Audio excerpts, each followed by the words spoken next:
강론을 준비하면서 희미한 어린 시절의 기억 한 자락을 꺼내보았습니다.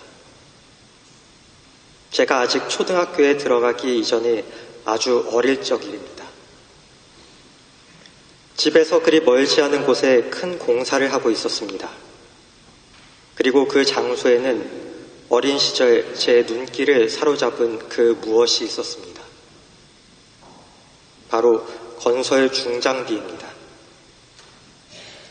거대한 중장비 앞에서 꼼짝하지 않고 버티고 있는 것만으로도 기가 찰 노릇인데 그날따라 저는 그 중장비를 사달라고 조르고 있었습니다. 장난감 중장비가 아니라 그 공사 현장의 중장비를 말이죠.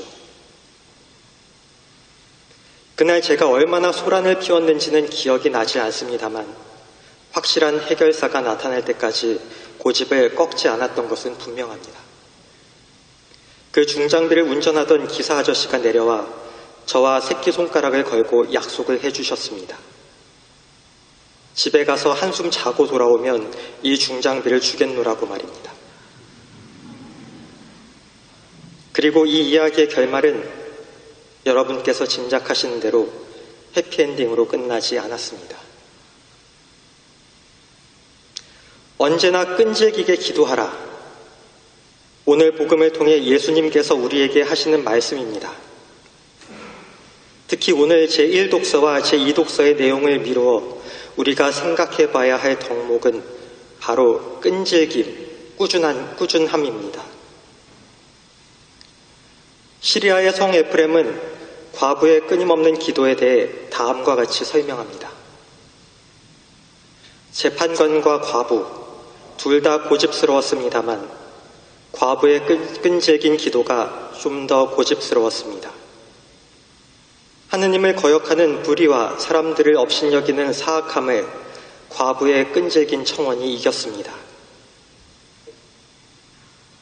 과부의 끊임없는 기도가 재판관의 불법과 사악함을 자비로 바꾸어 놓았다는 것입니다. 이 이야기는 루카복음 11장에 벗의 청원을 들어주는 사람의 비유와도 연결됩니다. 끈질긴 기도의 힘은 매몰찬 벗이나 불의한 재판관에게서조차도 선한 결실을 이끌어냅니다. 비유 이야기 속에서 청원을 들어주는 입장의 인물들이 하나같이 악인이라는 설정도 눈여겨볼 만합니다.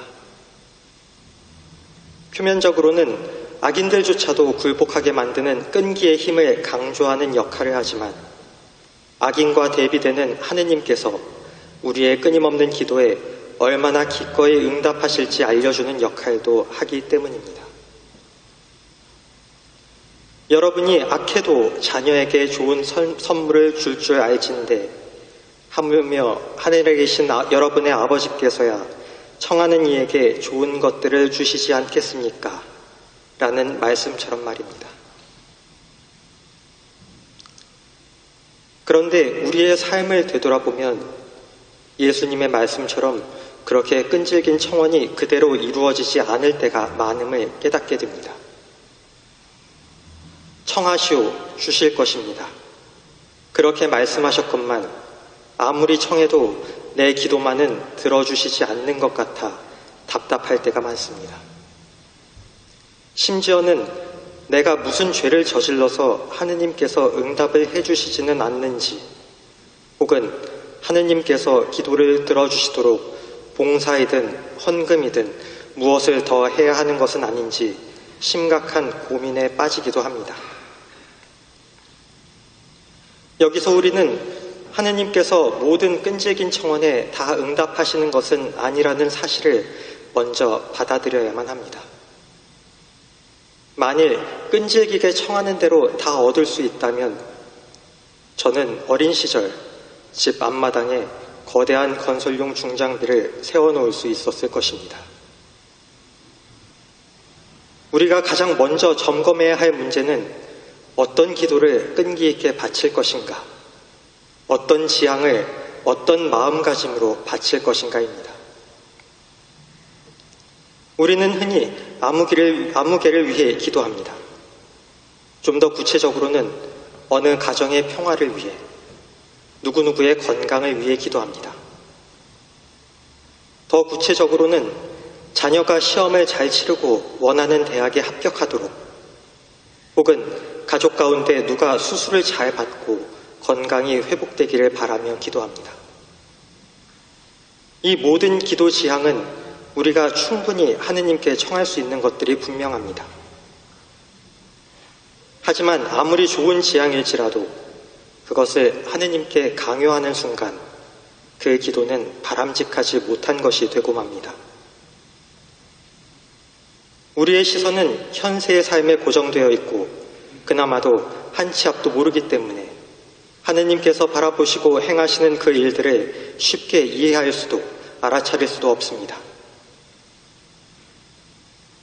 자녀가 이 학교에 합격하면 잘 살아갈 수 있을 것처럼 보여 기도를 드리지만 하느님께서는 그 학교에 떨어진 후 다른 길을 살아가는 모습이 당사자와 그 주위 사람들에게 더 이롭다고 바라보실 수도 있습니다. 가족 가운데 누가 빨리 건강을 회복했으면 좋겠다고 기도를 드리지만 하느님께서는 그 고통의 시간을 조금 더 연장하는 것이 당사자와 그 주위 사람들에게 낫다고 생각하실 수도 있습니다. 우리는 우리가 바라보는 시선에 따라 하느님께 청원 기도를 드려야 하지만 꼭 그 청원대로 결과가 이루어져야 한다고 고집을 부려서는 안 될 것입니다.